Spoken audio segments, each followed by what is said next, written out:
Hola, ¿qué tal? Bienvenidos a Filocharlando, espacio donde platicamos de manera informal con personalidades del ámbito social, cultural, académico y filosófico. En esta ocasión tengo el placer y el gran gusto de estar platicando con Jimena Torrescano. Jime, ¿qué tal? Buenas tardes, ¿cómo estás?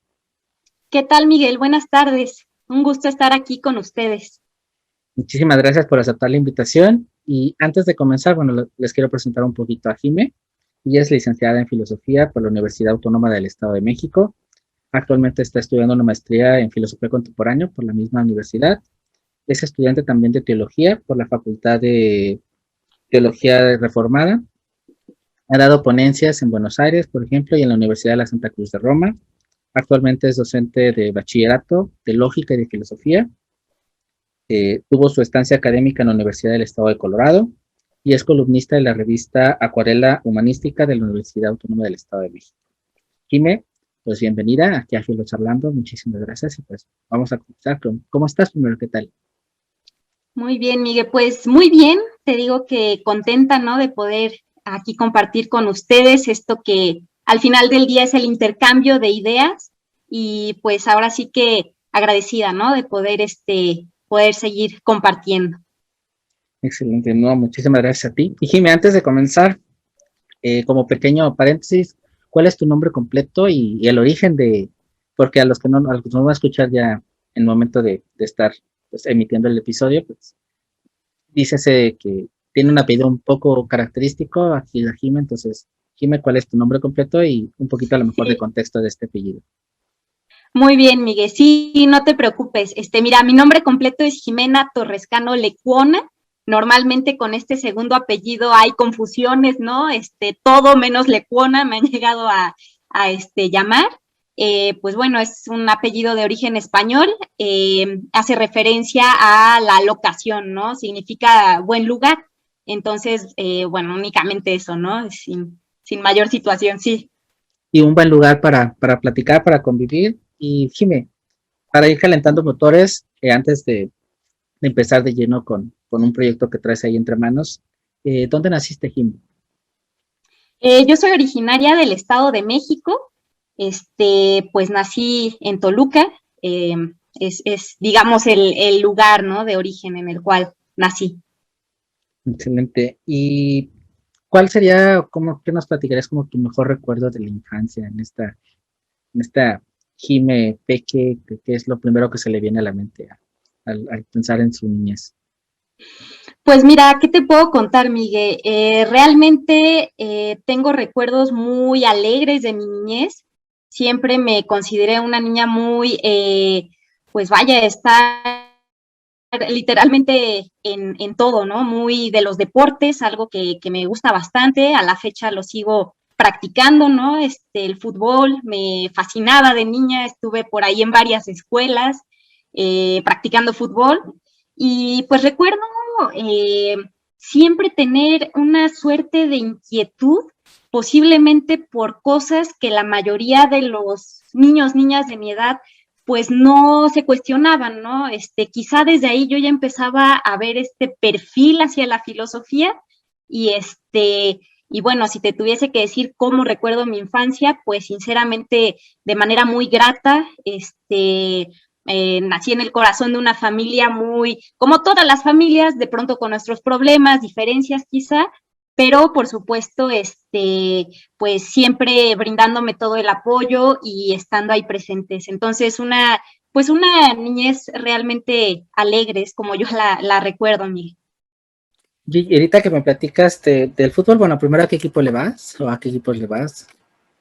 Bien, pues mira, le voy al Toluca, realmente le voy a los Diablos Rojos y pues contenta de que apenas el fin de semana bien merecido ganó el Cruz Azul, entonces no le voy formalmente, pero creo que también se requiere un gran mérito llegar a 11 semifinales, pues bueno, con el infortunio de perderlo, sin embargo, pues es también un asunto de disciplina, entonces, bueno, yo le voy al Toluca, pero de pronto reconozco también, ¿no? De otros equipos sus hazañas. Oye, y ahorita que platicas del fútbol, de este gusto y de que estabas en escuelas, bueno, creo que afortunadamente la rama femenil del fútbol creo que ha venido como que un boom para acá de, no sé, unos 5 o 6 años para atrás, ¿no? Desafortunadamente antes pues siempre ha habido niñas, siempre ha habido esta inquietud, pero siempre ha sido como relegado, o había sido relegado el deporte. En este caso contigo, ¿cómo fue pues esta, quizá eras la niña rara, ¿no? A lo mejor en la colonia, que le gustaba el fútbol, ¿cómo fue esta situación? Pues sí, un poco así como lo comentas. Los equipos en los que estuve jugando, la mayoría fueron equipos pues conformados por niños. De hecho, como dato curioso, jugué un tiempo en la escuela del Cruz Azul, otro tiempo en la escuela del Toluca, y pues sí, efectivamente, si habíamos 2, 3 niñas, ya éramos muchas, ¿no? O sea, sí, equipos conformados de esa manera. Ya es en la secundaria y en la prepa, en la que sí me puedo integrar a grupos femeniles, y pues bueno, participando en torneos y demás. Posteriormente en la carrera tuve que abandonar un poco esta pasión, esta filia, como igual más tarde estaremos hablando, ¿no? La cuestión de los libros, la lectura, tuve que hacer ahí un balance, ¿no? La carrera pues me exigía bastante tiempo y me era imposible pues estar en los entrenamientos, estar en clases, estar preparando trabajos y pues me decanté por supuesto por la carrera, ¿no? De tiempo, digamos, pues completo, ¿no? Entonces un poco así la situación. Excelente. ¿Y cuál sería un dato inútil para saber de Jime? ¿Qué sería lo más inútil que podríamos saber de ti? Un dato inútil, pues posiblemente el hecho de que me encanta armar rompecabezas, no lo sé, ¿para qué podría ser útil? Eh, pues no sé, te podría decir eso, ¿no? Que una de mis filias también es el armado de rompecabezas. ¿Recuerdas alguno el más grande que hayas armado? No sé de cuántas piezas. Sí, no son a lo mejor de muchas piezas, 1500, pero me gusta sobre todo porque me permite hacer una especie de descanso mental. Para mí el armar rompecabezas es toda una alegoría realmente, ¿no? El tener la posibilidad de probar diferentes opciones hasta que sea la pieza que encaje, por supuesto la cuestión de la paciencia.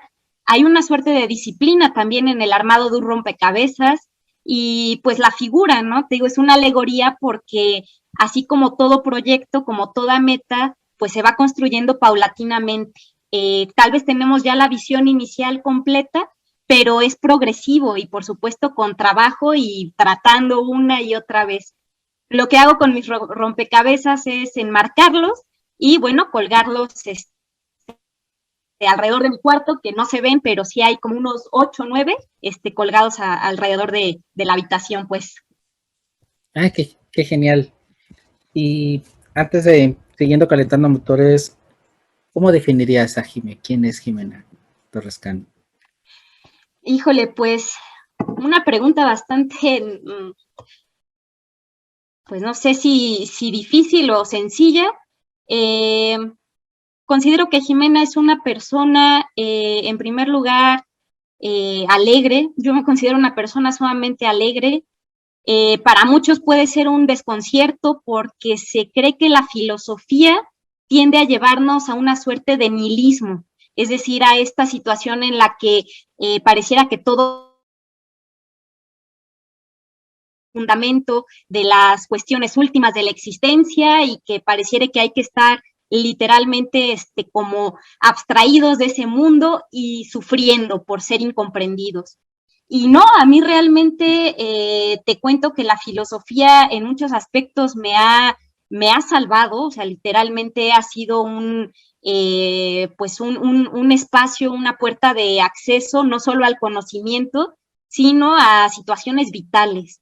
Entonces, para mí ha sido algo muy nutritivo esto de la filosofía y considero a Jimena eso, una persona alegre, una persona pues coherente, creo que también es otro aspecto fundamental, la coherencia entre el pensar, el decir y el hacer, ¿no? Debe haber ahí una unidad. Me considero una persona pues equilibrada y en general tolerante, ¿no? Creo que como filósofos pues aprendemos mucho esta cuestión de el intercambio de ideas y pues claro, ¿no? La escucha atenta de la otredad, de lo que el otro al final le aportar. Entonces, pues yo te diría que ello es Jimena. Genial, y eso de tolerante creo que es clave a lo que vamos a entrar más adelante en lo que es las religiones y toda esta parte, porque bueno, es algo que, aunque en teoría debería de ser fácil de entender, o deberíamos de como que tener ese chip de tolerancia, a veces las cuestiones religiosas llegan a permear un lado un poco ahí extraño. Pero antes de llegar a esta parte, eh, comentabas que de chiquita tenías como que estas preguntas inquietas que a lo mejor nadie se hacía o que a lo mejor alguien de tu edad no se hacía. ¿Cómo esta Jime, jugadora de fútbol, esta chica rebelde, se encuentra con la filosofía y decide abrazar la filosofía como profesión?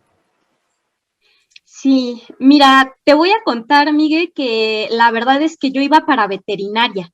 Yo pareciera que desde chica decía, la veterinaria es lo mío. Estuve un tiempo trabajando incluso en una veterinaria los fines de semana, convencidísima, estaba yo en secundaria, de que esa era mi vocación, atendiendo al hecho de que la vocación es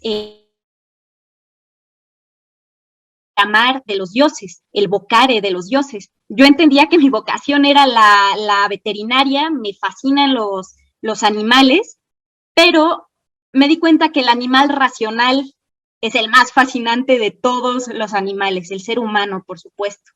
Entonces, yo tengo un encuentro con la filosofía ya en lo que es la preparatoria.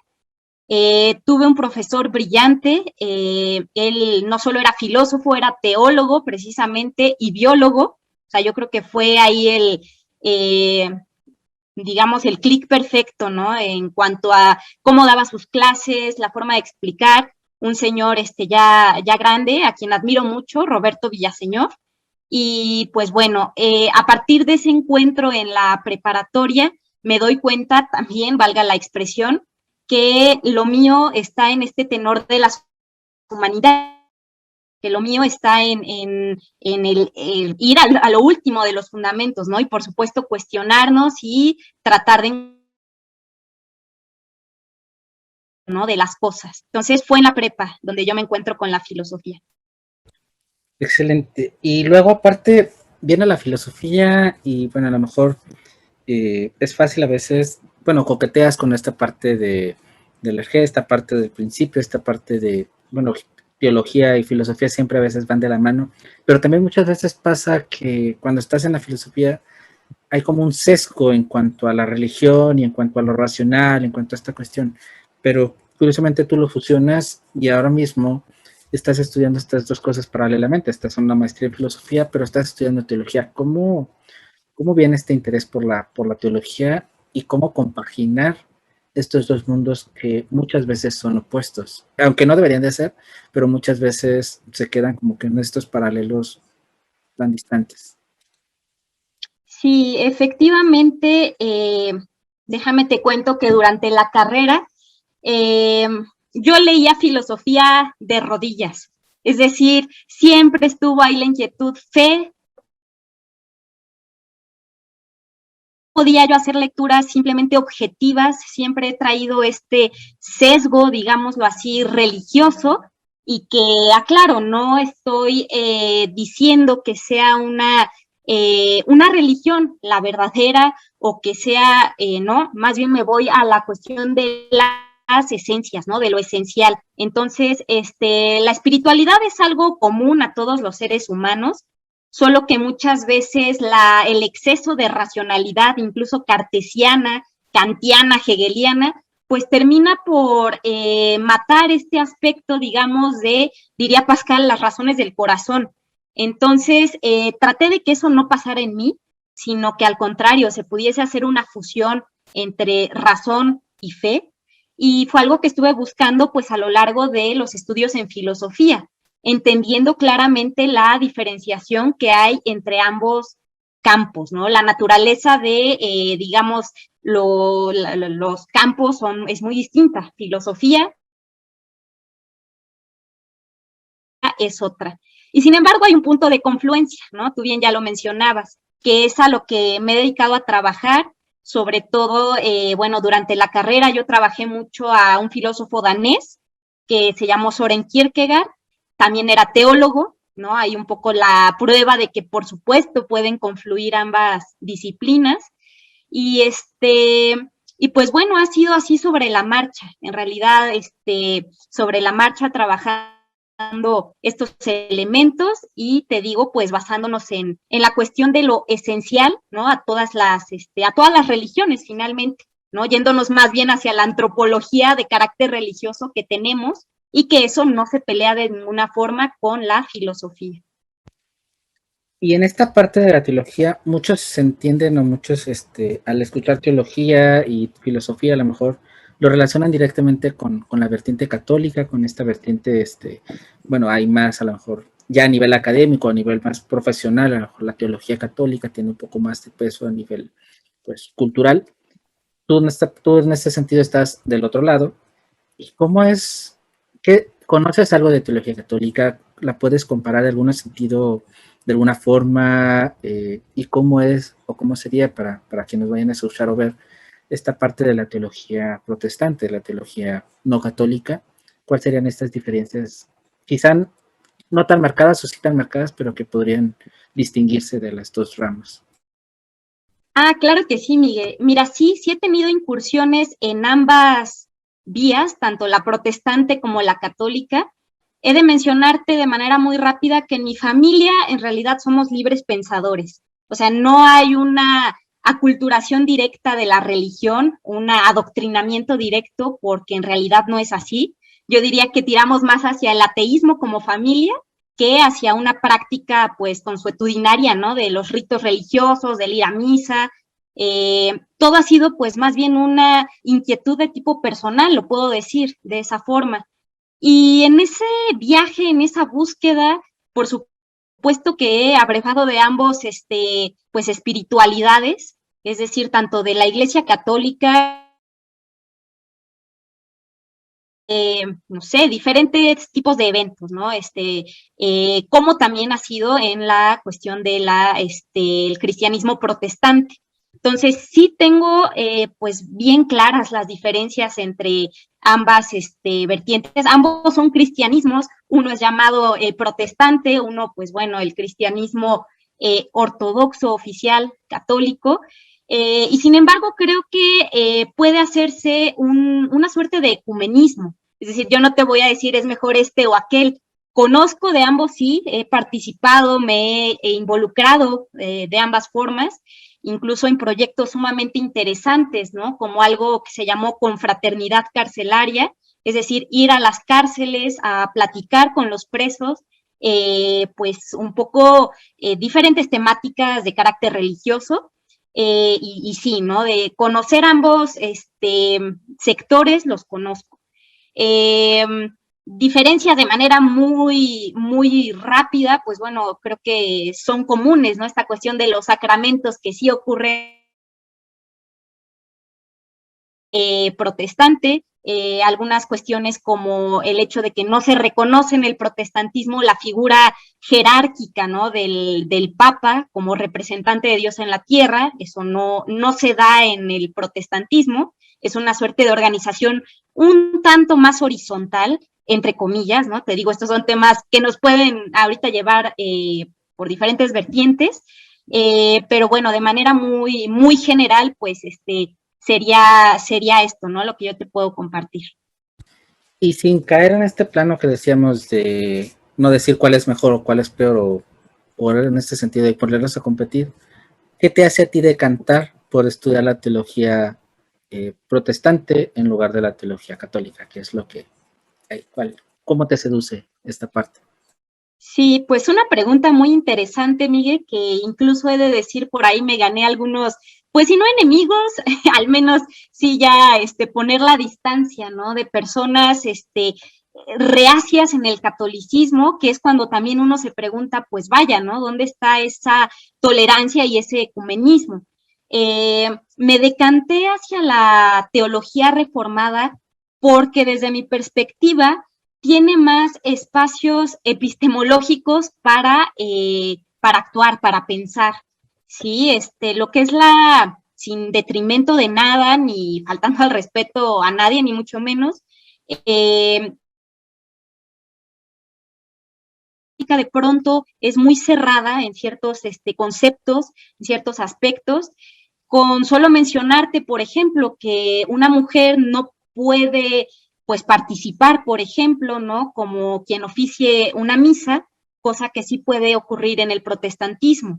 El hecho de la inclusión de los homosexuales, todo este grupo LGTB, no es aceptado del todo dentro de la concepción religiosa católica y sí lo es dentro del protestantismo. Es decir, son ejemplos ahorita muy quizá burdos, muy a bote pronto, pero considero que hay más espacio, te digo, de pensamiento, de acción, de reflexión desde la teología reformada. Excelente. Bueno, ahorita que hablas de los homosexuales, ¿no? Precisamente ahorita, bueno, estamos iniciando grabaciones en el mes, ¿no? De la inclusión, entonces creo que va perfectamente esta parte. Y bueno, llevas este proceso y recientemente, hace unos días, el 21 de mayo, decides iniciar un proyecto nuevo, es parte de lo que nos trae para acá. Y antes de contextualizar un poco esto, al principio de este podcast del Café Filosófico, mencionas, bueno, uno de los propulsores de ello es traer la filosofía como que a las masas. ¿Cómo nace esta idea y por qué concluyes tú o concluye tu equipo que se necesita la filosofía, divulgarla a las masas?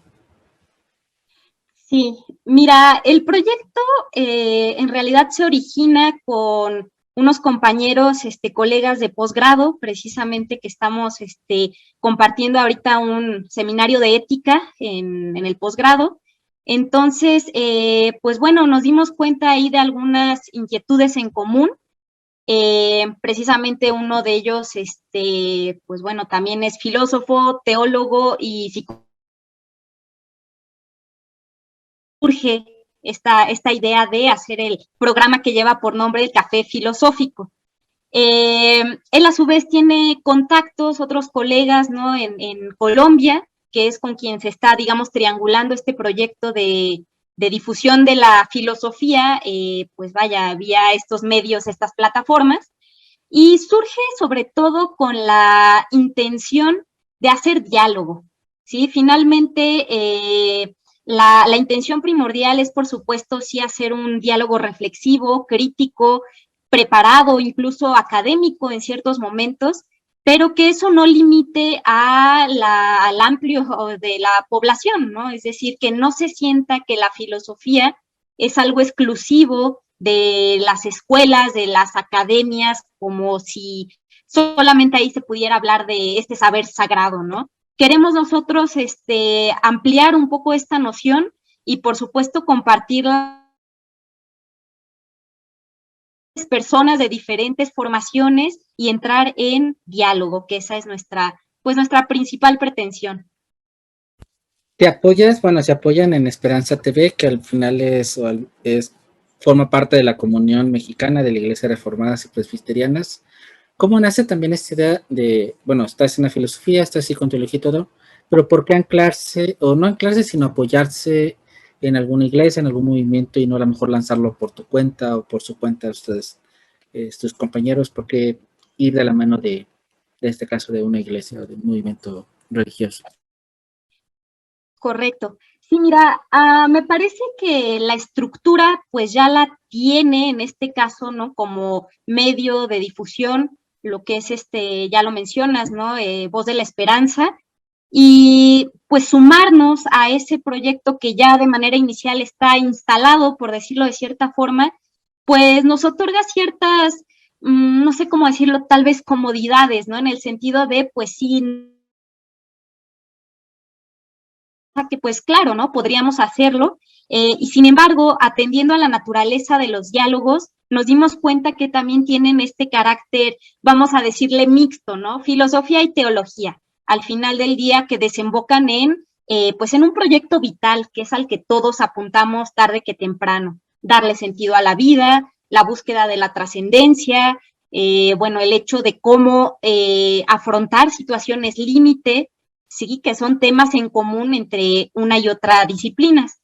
Entonces, pues atendimos a que ya la estructura estaba puesta con Voz de la Esperanza, con los colegas de acá de Colombia, y pues bueno, se nos invita y aceptamos, ¿no? De esta forma pues que vamos a estar trabajando. Y no fue así como que quizá muy rompedor, muy abrupto el llegar, no sé, al lugar de donde hay más, el ambiente más religioso, más acá, más espiritual, y llegar, bueno, nosotros queremos del lugar de filosofía, y pues a lo mejor a veces la filosofía puede incluso, pues si no hacer herejía, pero a lo mejor sí rayar en esa línea, y pues quién sabe, ¿no? Cómo presentar esta cuestión de que quizá, porque a veces la filosofía juega en estas aguas tan peligrosas de, pues si no es herejía, pero sí es como que Dios más de lejecitos y moverte en un ambiente religioso. Con estos pues herramientas creo que es, no sé, cómo lo plantearon, cómo los vieron más bien. Sí, mira, en realidad no hay como tal una restricción en las temáticas que abordamos. Como te comentaba hace un momento, es muy libre. Mira, lo que es la teología, en este sentido crítico, voy a decirlo de manera muy llana, se preocupa poco por la herejía o no. Es decir, no estamos dando una misa, no estamos haciendo religión, un catecismo. Entonces, es un diálogo reflexivo, crítico. Entonces, en ese tenor, por supuesto que los temas que se aborden, pues es libre la manera de hacerlo, ¿no? Con estas herramientas antropológicas que al final desembocan en este ámbito de lo teológico, ¿no? Entonces, pues no hay ningún problema, te digo, no es un tema de catecismo, ¿no? Ahí sí, pues bueno, creo que sería muy pobre el margen de acción, y pues esto es muchísimo más amplio. ¿Cuáles son los objetivos que se han trazado a corto, mediano plazo? ¿Cómo lo ven? Porque, bueno, comentan igual que aunque vas a tener tú un co-host junto con el discípulo, que es con el que modera, van a estar invitando a más personas. ¿Cuál es como que tu proyección o su proyección hacia un corto, mediano plazo? ¿Cuáles son los objetivos que persiguen? Así que platícanos un poco más de esta iniciativa. Claro que sí, Miguel. Mira, pues la intención es que esto sea un proyecto a largo plazo, ¿sí? Que se vayan sumando personas a por supuesto que tenemos pensado tener algunos invitados, algunos de los que participarán van a ser propiamente de la Universidad Autónoma, otros de la UNAM. Ya estaremos viendo también colaboraciones con el Colegio Profesional de Filosofía. Entonces, sí buscamos que sea, diríamos en términos de lesianos, algo rizomático. Es decir, que sea algo que tenga múltiples aristas y que al final del día, como lo vengo haciendo muy enfático, la cuestión de dialogar de manera crítica, ¿no? Hoy día hay bastante contenido en los medios, pero diríamos contenido, pues vaya, si no contenido basura, que poco nos hace pensar. Y si algo pretendemos es justamente eso, activar esto que se nos ha dado y que al final del día es la razón, la cuestión de la reflexión, y pues encaminarlo, por supuesto, a aspectos.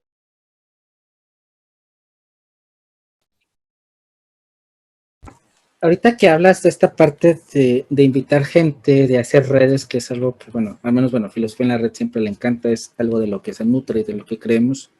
Desde el lado de vista, bueno, contigo, lo platicamos al inicio, siempre a veces la teología se pueda prestar o el ambiente religioso, aunque a priori podríamos pensar que es ecuménico, que tiene que abogar por este sentido de la tolerancia, del respeto, del respetar ideas, a veces no se puede conseguir, no se logra por múltiples facetas, ¿no? Ahora sí, un ejemplo muy llano a lo mejor sería lo que pasa en Israel y Palestina, ¿no? Que nace todo de un conflicto religioso y todo lo que desemboca. ¿Cómo, ahora sí, pero aterrizándolo a algo más simple, cómo pensar o cómo concebir poder tener estos diálogos, estas relaciones con quizá ideas tan diversas, tan contrarias, y no caer sí caer en el diálogo y no caer en a lo mejor una confrontación con algo que que pueda atentar contra esta reflexión que ustedes buscan. Sí. Mira, desde sus orígenes la filosofía se ha caracterizado por ser un ejercicio agonístico, es decir, de lucha de contrarios, ¿no? La agonística.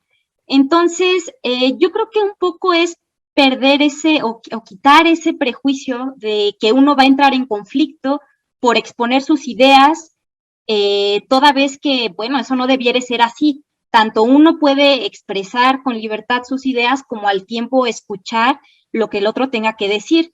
Y al menos eso, en teoría, no debiera causar pues ningún conflicto más allá, claro, de esa diferencia, pues que suscite ya problemáticas mayores. Entonces, pues nos manejamos en ese entendido, ¿no? En el entendido del intercambio y del intercambio de puntos de vista, te digo, sí es un tanto más académico, no estamos así de sí con fundamentos, por supuesto, con incluso el apoyo de ciertos pensadores anteriores. Y como te digo, desde sus orígenes en la Grecia clásica, la filosofía se ha caracterizado por la agonística, por la pelea, ¿no? Lo que hacían los sofistas era una especie de confrontación unos a otros, exponiendo a ver quién tenía los mejores argumentos y quién, por supuesto, ahí se manejaba la retórica, convencía, ¿no? O tenía el argumento de mayor convencimiento. Entonces, desde esa dinámica, pues lo manejamos igual, ¿no? No tenemos por qué pasar esa línea o incursionar, por supuesto, en falacias, diríamos, ad hominem, es decir, atacar directamente a la persona por alguna creencia particular, alguna doctrina, sino más bien poner objetivamente sobre la mesa las temáticas que nos van a dar de qué hablar. Eso es genial, eso es, creo que siempre acá en Filosofía en la Era tenemos pues ese mantra, por decir, es ataca las ideas, pero nunca las personas, ¿no? Entonces, sí es difícil de conseguir, pero es admirable que desde el ambiente no solo filosófico, que a lo mejor, quizá por lo que dices, por esta tradición, de una otra manera estamos ya como que acostumbrados a confrontarnos, pero ya al meter el ambiente, ahora sí que el ingrediente religioso, el ambiente teológico, pudiera causar conflictos, pero que lo traten de manejar así es interesante. Y algo que me viene también y que me gusta es esta necesidad que dices de atraer diversos pensadores, diversas fuentes, empezarte a invitar diversas personas, a hacer redes. ¿Por qué crees importante? No solo, ya a lo mejor no solo en tu podcast, no solo en el programa, porque es importante propiciar estos encuentros en donde, ahora sí que aprovechando la tecnología, poder traer gente de varios lugares y hacer estas comunidades, estas redes de diálogo, de charla, ¿qué sería lo más rescatable o lo que más te llama la atención de este tipo de encuentros, de religar y no de religar con otras personas y de crear estos encuentros? Sí, pues considero que es todo el contexto. Habemos personas que infinito con los otros y a partir de ello construir, porque como te digo, no basta con que se quede en la mera idea, en la mera teoría, si no tiene una connotación o aplicación de pronto inmediata con la realidad. Si a mí no me hace sentido algo a mi realidad inmediata, pues difícilmente me va a interesar, difícilmente me voy a sentar a reflexionar qué está pasando en cuanto a política, en cuanto a sociedad. No va a ser algo que literalmente me resulte de interés. Entonces, creo que por una parte es eso, el tener pues la posibilidad de darse ese espacio en medio de este mundo vertiginoso y de redes sociales y de que todo express y todo rápido, de sentarse y reflexionar. La filosofía al final del día busca eso, ¿no? Ir más allá de lo inmediato, de lo cotidiano, diríamos, profundizar en eso que a lo mejor pues bueno, una persona que normalmente no se está haciendo preguntas filosóficas, pues no se tiempo, ¿no? En esta época posmoderna en la que lo único que importa es divertirse y lo que sigue, no. Sentarnos un poco, reflexionar y ver cómo se aplica, cómo podemos aplicarlo a nuestra vida. Últimamente, como diría Aristóteles, ¿no? Para buscar una vida feliz, ir hacia una eudaimonía, ¿no? Esta búsqueda de la felicidad, quizá como fin último de los seres humanos. Entonces, va un poco en ese sentido. Y la cuestión de los medios, finalmente, pues son también una gran herramienta de divulgación. Una ventaja con la que no contábamos hace unos años, y pienso desde hace ya varios siglos, ¿no? Los primeros medios masivos de comunicación, que si la invención de la imprenta con Gutenberg, ¿no? Allá en el siglo XVI, bueno, pues se aprovechó, ¿no? Esa forma de difundir ideas, de que la gente se acercara, ¿no? A nuevos horizontes. Hoy estamos en pleno siglo XXI, contamos con esta maravilla que son los medios audiovisuales y la posibilidad de, pues, la interconexión global, algo inusitado, algo que es, históricamente hablando. Y, pues, por último, la cuestión de la expresión libre de la palabra. Sí, históricamente ha costado mucho trabajo el poder expresar las ideas de manera libre, sin temor, ¿verdad? A la Inquisición, sin temor a que es que si digo esto, híjole, por ahí voy a ser fusilado, fusilada. No, o sea, es también algo que ha costado mucho a nuestros congéneres a lo largo de los siglos, el tener la posibilidad de hablar libremente y expresar ideas. Entonces, pues sería todo este conjunto, Miguel. ¿Y cómo van preparando estos temas? Bueno, ya tocaron el primero. ¿Cómo viene la idea de cómo van a surgir estos temas para platicarlos? ¿Cómo los van a preparar? ¿Cuál es ese tras bambalinas de café filosófico? Sí, mira, nosotros tenemos pensado, en un primer momento pensamos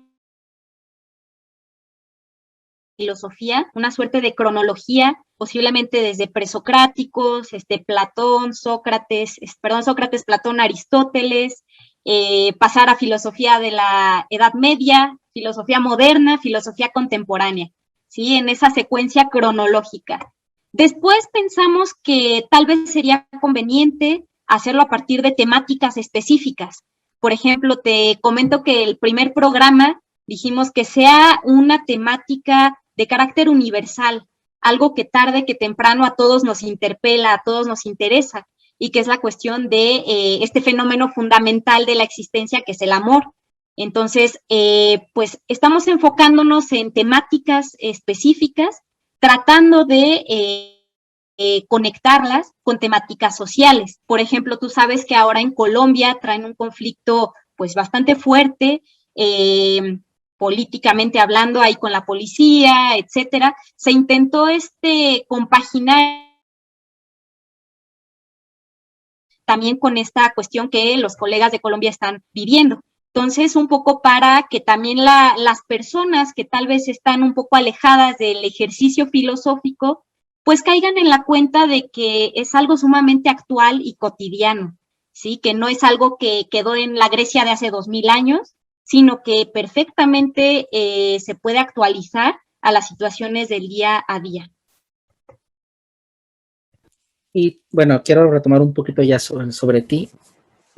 ¿Cuál ha sido estos impactos o estas cosas que a ti te han cuestionado más, a lo mejor en este trance de filosofar, en este trance a lo mejor de coquetear con de la teología, que a lo mejor qué es lo que más te ha sembrado a ti? ¿Qué recuerdas que más te ha movido, como decimos por acá en México, te ha movido el tapete y a lo mejor te ha hecho titubear o te ha hecho repensar algunas cosas? Claro, eso yo creo que es algo que no deja de pasar. Es decir, desde esta perspectiva existencialista somos seres en una ontología militante, es decir, no podemos permanecer estáticos como una sustancia, siempre iguales. Las experiencias, las lecturas, las personas nos van cambiando. Y en ese sentido, pues mi vivencia en la filosofía ha tenido también todos estos matices. Ha habido momentos en los que, por supuesto, he puesto en duda, dudado, de la existencia de Dios, he cuestionado, por supuesto, los elementos de la religión institucionalizada. Ha habido muchas situaciones, ¿no? En ese poner, digamos, entre paréntesis, lo que a veces se da por hecho, que es el ejercicio de la filosofía, tarde que temprano, poner entre paréntesis aquello que se hace obvio, ¿no? Que se dice de manera obvia. Entonces, pues sí ha sido un recorrido, diría yo, bastante afortunado, porque pues he tenido la posibilidad de pelearme conmigo misma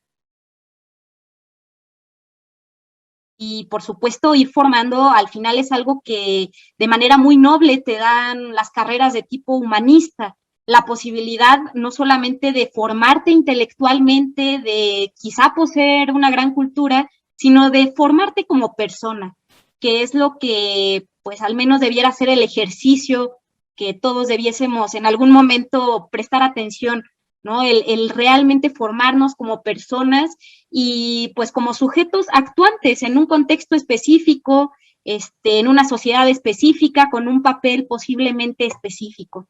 Entonces, pues ha sido todo este conjunto de cosas, de experiencias, de dudas, de cuestionamientos y de peleas internas que no pueden evitarse desde un ámbito como lo es la filosofía.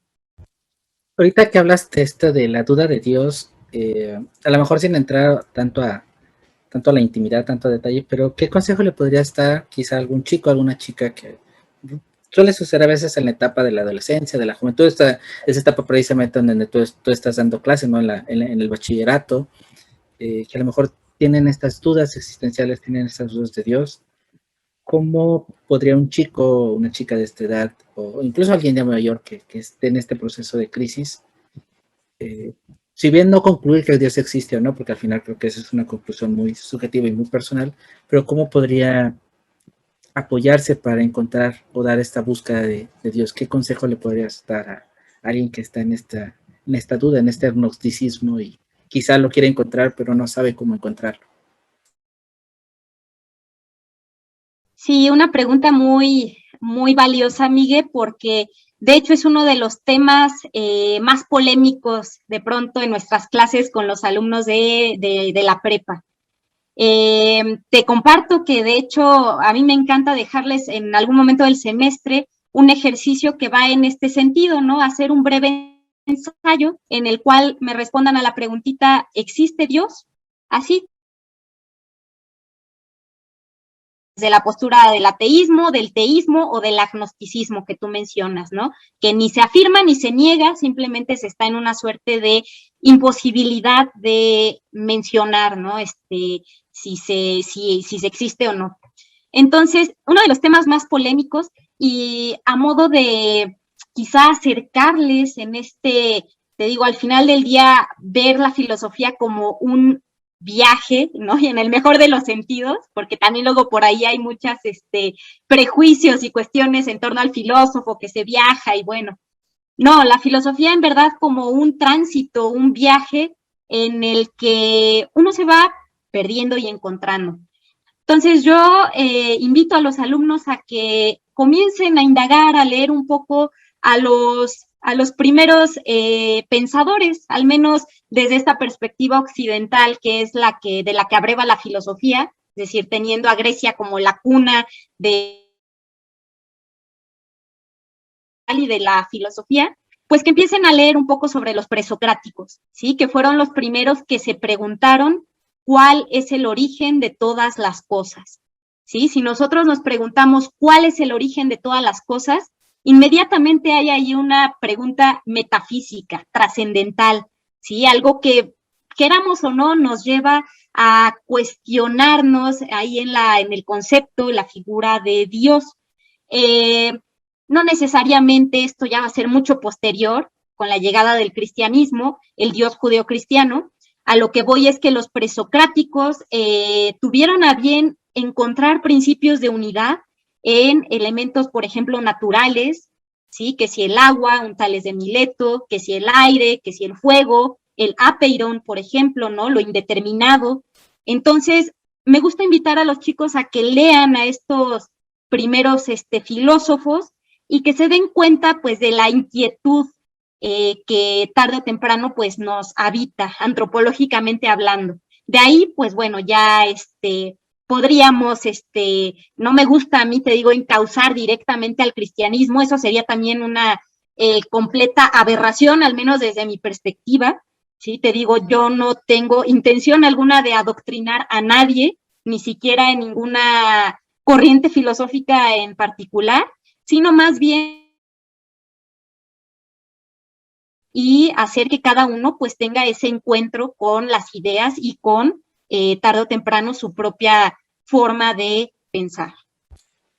¿Y qué ha sido lo más, quizá lo más bizarro que te puedas haber encontrado en algún ensayo de tus alumnos? Y quizá lo más menos esperado, ¿no? A lo mejor a la respuesta más filosófica, más profunda, dije, hasta que dijeras, oye, ¿de cuál se hace, en dónde viajó? Porque pues realmente me sorprendió cuáles han sido como que estas dos contrapartes, la respuesta más bizarra y quizá lo más profundo, lo que incluso a lo mejor a ti te haya puesto a, no lo había pensado, no lo había visto desde esta perspectiva. Sí, claro, comentarte que como docente uno siempre está aprendiendo también.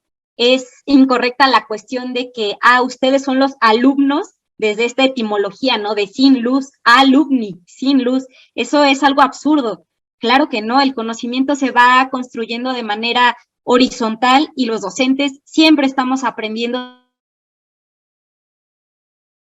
constantemente. Entonces, sí ha habido momentos en los que me he puesto a reflexionar, a pensar en todo esto que los propios alumnos expresan y en este sentido, pues tal vez detectar el hecho de que durante la adolescencia, te digo, doy clases a chicos de entre 15 y 17 años, es muy común esta especie de postura atea, ¿sí? Finalmente de manejarse desde una especie de ateísmo rebelde, anárquico, como esta cuestión de no, yo no requiero de nada ni de nadie que me diga, mira, pues este es un posible camino, este puede ser otro.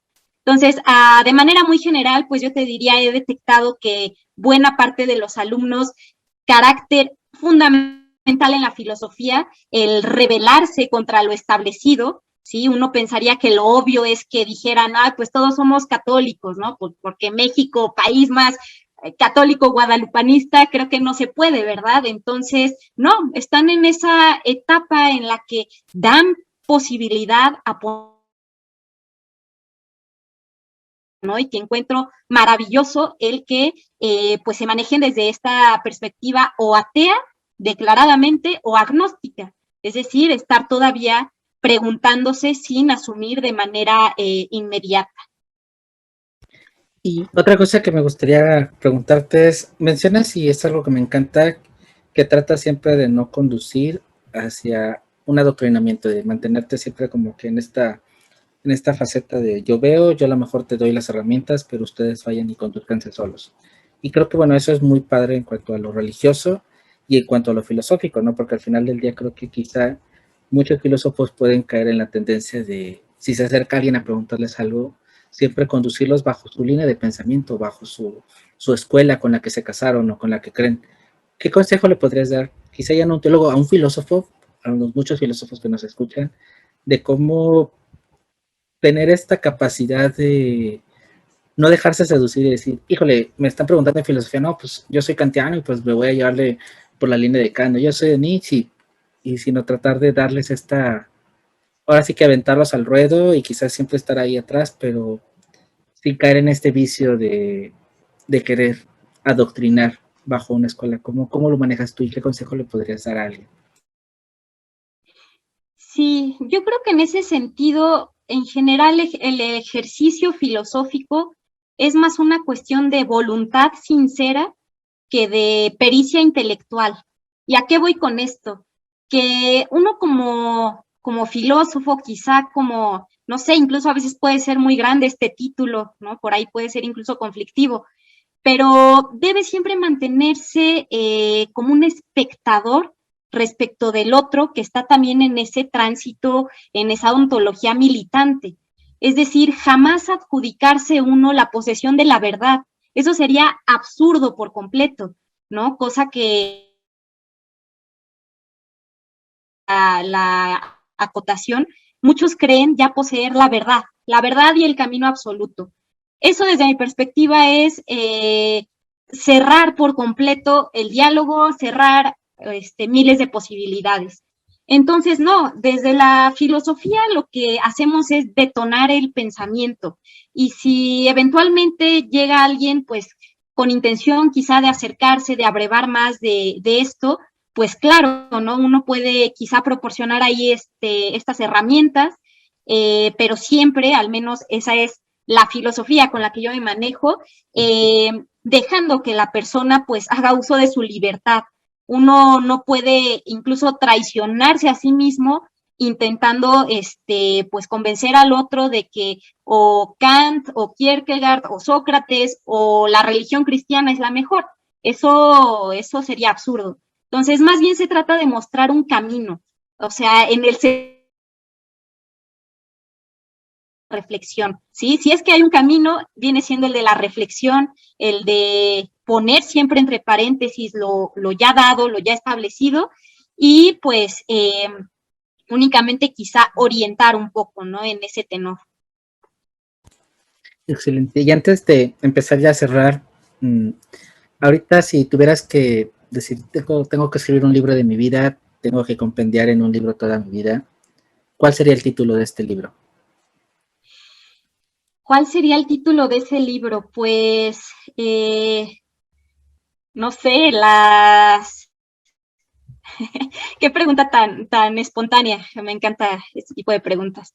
Pues tendría que resumirlo como no sé, Jimena en el País de las Maravillas, se me ocurre ahorita, ¿no? Un poco quizá aludiendo a esta cuestión de Alicia en el País de las Maravillas, ¿no? El tratar de manejarse por las periferias de lo que aparentemente debe ser lógico, ordenado. Vamos a explorar otros ámbitos, finalmente vamos a irnos por esos puntos de fuga existenciales que son los que al final nos configuran como personas auténticas y no como borreguitos, ¿no? Que van siguiendo lo preestablecido. Entonces, quizá le pondría por título Jimena en el País de las Maravillas, atendiendo a esto que también es la existencia, ¿no? Te comparto que una cualidad filosófica por excelencia es el asombro, la capacidad de asombrarse.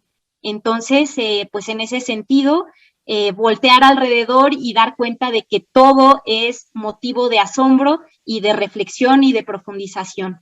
Entonces, así le pondré a mi libro. Excelente, me gusta, suena interesante. Y bueno, platícame, ¿cada cuánto vas a lanzar el podcast? ¿Cómo lo van a lanzar? Igual, bueno, aquí vamos a dejar abajo por la URL, la dirección al canal de donde se va a lanzar, pero ¿cada cuánto pueden encontrarlo? Un poquito más sobre. Claro que sí. Mira, el programa lo tenemos pensado quincenalmente. Entonces, pues tenemos el próximo programa precisamente este viernes, viernes 4, si no me equivoco. Entonces, se estará transmitiendo en vivo, pues también con la intención de que si el público quiere interactuar, preguntar algo, hacer algún comentario, pues está en toda la libertad. Se da a las 6 de la tarde, hora México, hora Colombia, al menos por ahora, porque luego cambia esto de los usos horarios allá en Colombia. Y por supuesto que también estarán disponibles en YouTube y en diferentes plataformas, Facebook, por ejemplo, en Voz de la Esperanza, entre otras plataformas que igual estaremos compartiendo. ¿El live lo transmiten por YouTube, lo transmiten por Face, lo transmiten por dónde?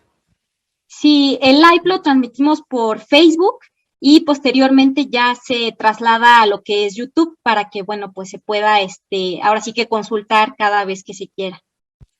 ¿Y cómo te pueden seguir a ti? Porque, bueno, contigo es un poco complicado seguirte en redes. ¿Cuáles son tus redes o qué redes usas, o dónde te mueves como que virtualmente, o incluso si tienes alguna parte, algún portal académico que te puedan leer, que te puedan seguir, consultar toda esta cuestión personal?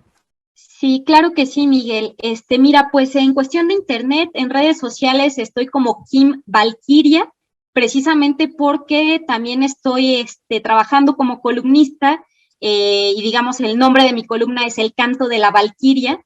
Entonces lo pueden ustedes de pronto consultar, también hay artículos de diferentes temáticas, apenas escribí uno acerca de Kant y de Sade, escribí uno acerca de la felicidad, o sea, hay temáticas muy variadas, entonces eso en Acuarela Humanística, pues pueden por ahí seguirme en los artículos. Como tal en Facebook estoy como Kim, con K, Kim Valquiria, Jimena Lecuona, también así lo pueden encontrar, y pues bueno, en Café Filosófico, y por ahí hay algunas publicaciones también en revistas de la UNAM, quizás solamente tecleando mi nombre completo, Jimena Torrescano Lecuona, pues ya hay acceso hay algunos artículos también, ¿no? De carácter ya más académico, no tanto de quizá carácter divulgativo. Entonces, creo que serían los... podríamos establecer contacto. Excelente, y aprovechando que tienes Twitter y que lo manejas muy bien, en un tweet en 140 caracteres, ¿cómo resumirías la necesidad de la filosofía y la teología que trabajen juntas? ¿Cuál sería como que ese tuitazo de necesitan la filosofía y la teología juntos en un tweet? Pues mira, no tengo Twitter como tal, pero sí, si tuviéramos que resumirlo en 140 caracteres, yo creo que sería, pues bueno, la búsqueda del conocimiento, el amor por la sabiduría, finalmente es algo que te va a encaminar a un proyecto personal y colectivo. Y en ese sentido, pues es de interés común. Genial, me gusta mucho. Excelente, Jimé, pues muchas gracias por esta plática tan amena y tan alegre. Me encantó. Creo que albergar los dos mundos siempre es fascinante y es raro encontrar a veces estos dos mundos en una sola persona que los combine. Entonces, encontrarlos en ti ha sido encantador y pues muchas gracias por aceptar y por estar aquí el día de hoy. Pues al contrario, muchísimas gracias, Miguel. Gracias por las preguntas, por la invitación a esta charla. Y pues bueno, aquí andamos. Excelente. Déjame terminar de grabar.